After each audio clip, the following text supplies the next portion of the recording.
Shalom, selamat pagi sidang jemaat yang dikasihi Tuhan.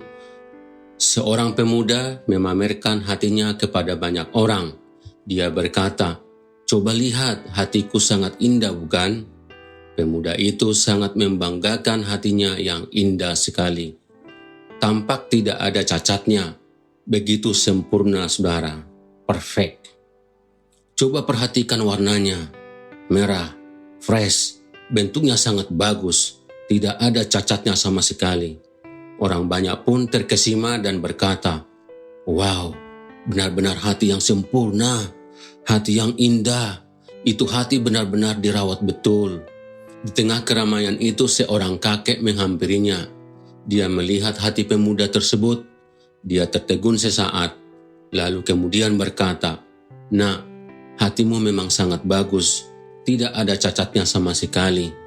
Tapi jika aku harus menukar hatiku dengan hatimu, aku tidak mau." Orang banyak pun kaget mendengar perkataan kakek tersebut, termasuk pemuda itu. Lalu orang banyak penasaran melihat hatinya. Si kakek pun memperlihatkan hatinya kepada mereka semuanya. Ternyata hatinya tidak terlihat bagus, apalagi indah saudara, seperti hati pemuda itu.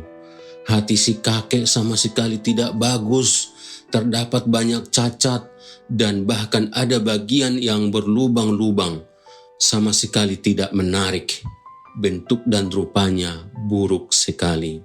Dengan heran sang pemuda bertanya kepada kakek, "Mengapa kakek tidak mau menukar hatimu yang jelek itu dengan hatiku yang jelas-jelas jauh lebih bagus?" Sang kakek menjawab pemuda itu, "Hatiku jadi jelek begini karena aku sering memberikannya kepada orang lain yang membutuhkannya. Saat aku berikan hatiku kepada orang banyak, beberapa orang membalasnya dengan memberikan hatinya, tetapi tidak sama besar, sehingga membentuk celah di hatiku. Beberapa orang tidak memberikan hatinya sebagai balasannya. Itulah sebabnya ada lubang-lubang di hatiku. Saat aku berbuat baik kepada mereka, mereka membalasnya dengan yang tidak baik." Memang ada sebagian orang seperti anak muda ini yang menjaga hatinya rapat-rapat dan tidak mau memberikan hatinya sedikit pun kepada orang lain. Tetapi si kakek berkata demikian, "Hatiku mungkin tidak sempurna seperti hatinya pemuda ini, tetapi aku senang karena hatiku berguna bagi orang lain." Sang anak muda itu pun tertunduk malu saudara. 2 Korintus 5 ayat 15 berkata demikian, "Dan Kristus telah mati untuk semua orang, supaya mereka yang hidup tidak lagi hidup untuk dirinya sendiri, tetapi untuk Dia yang telah mati dan telah dibangkitkan untuk mereka."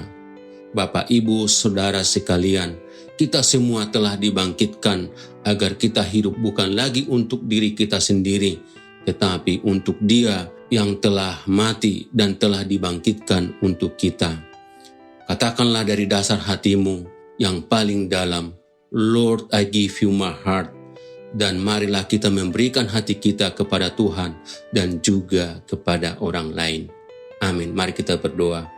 Bapa di surga, terima kasih Tuhan, kiranya kami Tuhan dimampukan memberikan hati kami untuk Tuhan dan juga kepada orang lain. Terima kasih Yesus, haleluya, amin.